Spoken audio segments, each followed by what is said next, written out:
Amboo keessatti loltoonni bilxiqinnaa barataa tokko rasaasa itti roobsanii erga ajjeesaniin booda saamichaa fi gubaatii manneenis raawwatan. Jaalgobii biyyaa waan qindeeffate qaba.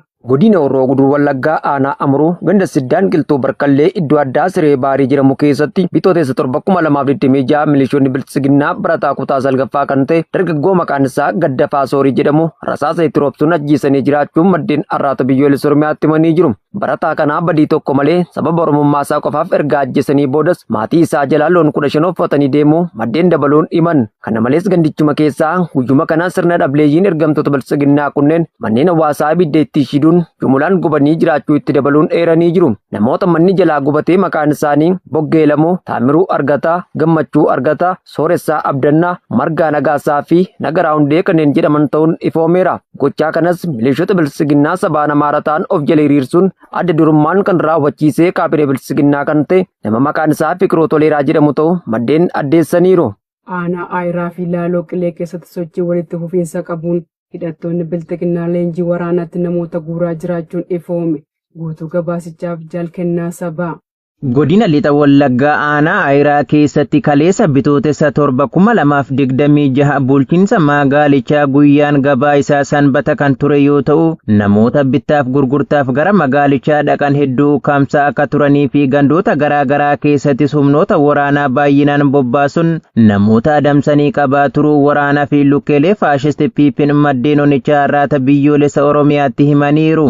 Akka maddeen kun jedhanitti duula sochii kana eegaluun guyyoota lakkoofsiseera gandoota baadiyyaa keessa socho'uun namoota ukkaamsaa turaniiru ol adeemtota irraa hanga jaarsoliitti duulli kun kan xiyyeeffatedha jedhan. Dabalataan immoo godina Qeellam Wallaggaa aanaa Laaloo Qilee bulchiinsa magaalaa fi gandoota onichaa keessattis gara laafinaa fi fedhii uummataa malee afaan qawween ukkaamsuun walitti qabaa kan jiran yoo ta'u namoota bakka kana deemuuf diddaa agarsiisan ammoo reebicha hamaa irraa eegalee hanga ajjechatti irratti geggeessaa jiru jedhan. Keessumattuu ganda Sarbaa jedhamu keessatti guyyuma kaleessaa kana gochi jiraatota irratti raawwatamaa ture baay'ee ulfaatadha. Manneen hawaasaa cabsanii olitti seenuun xiqqaa fi guddaa osoo hin jenne dirqamaan guuraa turuu fi kaan ammoo qe'ee isaanii dhiisanii baqachaa akka jiran mirkaneessaniiru. Aanaa Boosat keessatti murni biltsiginnaa maqaa filannoon uummata nagaa dararaa jiraachuun himame. Jaalaqaafan Fayyeeraa dabalata qaba.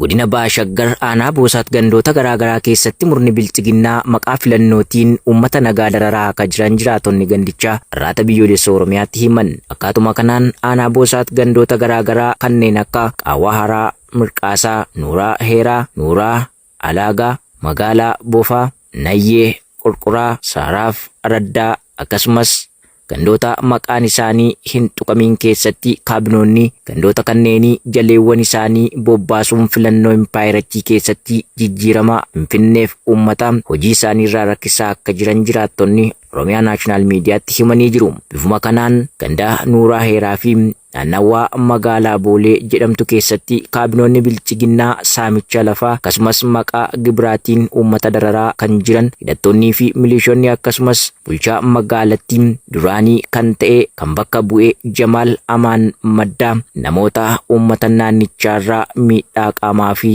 qorqalbii kanneen yeroo dheeraa bulchiinsa IPRDF keessaa uummata irratti geessisaa turan namoota lama maqaan isaanii Tunii Tasii Hajii Gannaa buufata 5ffaarraa Jamaal yookaan Gurmeessaa Gandoo Gadaa buufata 6ffaa irraa bobbaasuun fedhii uummataa malee akka dhiyeessan taasifamuu keessa beektonni himaniiru. Jiraattonni kun jedhanitti namni maqaan isaa Tinuu Tasii Hajii Gannaa maqaan isaa gubbaatti heerame kun yeroo dheeraaf tikaa fi basaasaa diinaa ta'uun hojjechaa kan ture ammasitti fufee ilmaan Oromoo hidhuurraa hanga ajjeesuutti raawwachaa kan jiru yeroo ammaa ammoo magaalaa Olancitii keessa taa'uun abbaa qabeenyaa obbo Iyyaasiin Hamdaa Biiftuu jedhamu biratti hojii daldalaa golgaa godhachuun daba garaagaraa hojjechaa akka jiru jiraattonni ni himu. Bifuma wal fakkaatuun dheengadda bitootessa 2026 saayitii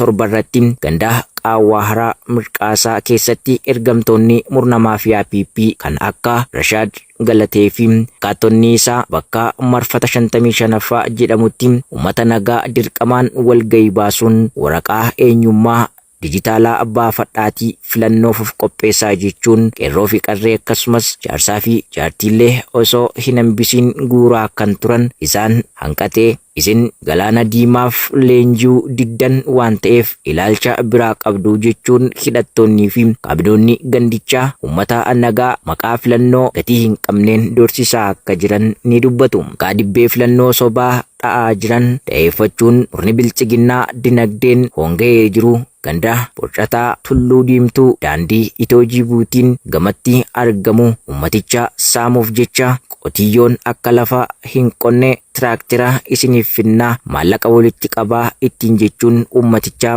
saamanii baduuf itti qophaa akka jiran keessa beektonni naannichaa Oromiyaa Naashinaal Miidiyaatti himaniiru. Anuma kana keessatti ganda Saaraaf Araddaa akkasumas magaalaa Bofaa fi naannoo ishee keessatti dhimma filannoon wal qabatee uffata dirqamaan itti gurguruun uummanni wal ta'uun uffachuu diduu hordofee isin deeggartoota waraana bilisummaa Oromootittiin jechuun sababa tokko malee bitootessa 2026 naannoo saayitii 12 uummata nagaa irratti qawwee akka dhukaasan jiraattonni ifoomsaniiru. Aanaa Sirkaa keessatti loltoonni bilxiqinnaa mana qonnaan bulaa tokko meeshaa guutuu waliin gubanii barbadeessuun ifoome. Dabalata isaaf jaal yaadannoo Oromiyaa.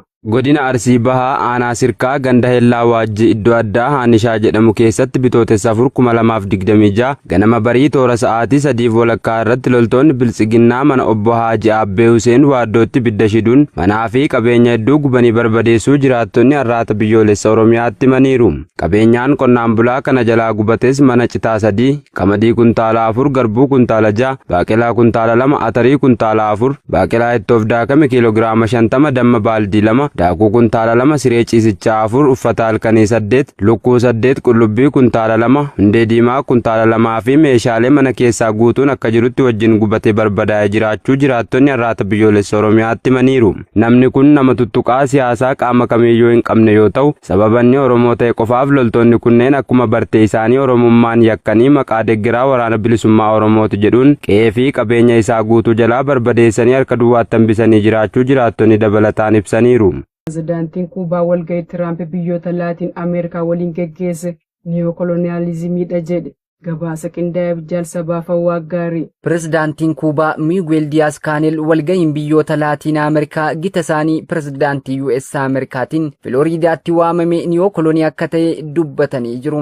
Dubbiin isaa kunis kan dhufe erga Doonaald Tiraamp biyya odola kanaa yeroo dhumaa keessa akka jirtu mirkaneessanii booda. Yaa'iin xiqqaan duubatti deebi'aa fi niyookoloonii Filooriidaatti geggeeffame kan Ameerikaan hirmaannaa mootummoota mirgaa naannichaatiin waamte humna waraanaa Ameerikaa rakkoo keessaa furuuf akkasumas biyyoota isaanii keessatti sirnaa fi nagaa eeguudhaaf akka fayyadamu akka fudhatan waadaa isaanii kenna jechuun Diyaas Kaanel sanbata kaleessaa xaa irratti maxxansaniin dubbataniiru. Tiraamp tumsa waraanaa haaraa baandaawwan yakkamtootaa fi kaarteloota humna guddaa qaban guutuu Ameerikaa keessatti argaman ittisuuf kaayyeffate uumuu isaanii beeksisaniiru. Ministeerri ittisaa Ameerikaa Piitekset walga'ii kanarratti haasawaa taasisaniin tumsa faallaa kaartelii Ameerikaa ACCC'n humna gaarii ta'a nagaa humna hemisfeera kana keessatti argamuuf jedhan. Tiraamp gamtaan kun kan jalqabe naannoon bal'aan hemisfeera kanaa dhiibbaa toora yakkaa jeequmsaa jalatti kan kufeef jedhan.